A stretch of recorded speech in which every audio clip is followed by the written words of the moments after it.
Hawa tunawahitaji? Hawa tunawaita St. Joseph Boko. Wow. Hongereni sana kwa kuwa washindi wa pili. Mnajisikiaje? Furaha sana. Mmejiandaje kwa final? Ni ushindi tu. Maandalizi mazuri. Okay. Leo mmekutana na challenge gani ambayo imewatisha kidogo?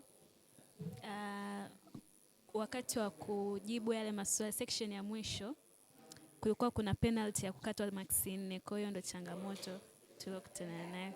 That's only. Yeah, kwa upande wangu.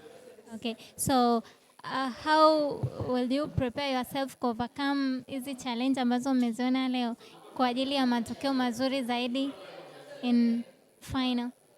Tutajiandaa vizuri, tutaongeza maandalizi na tutahakikisha kwamba tunashinda. Be blessed. Una neno mtumishi? Hapana. Wewe umejiandaje personally achana na group? So far inabidi nizidi kuongeza, maana ni kwamba inahitajika useme kitu kama kilivyokuwa. Usiseme ile let's say kama una tafsiri. Ndio maana kuna sehemu zilikuwa zinatukosesha max, kwa hiyo nitajidi kuongeza juhudi. God bless you. Mungu awabariki. St. Joseph Boko. Amen.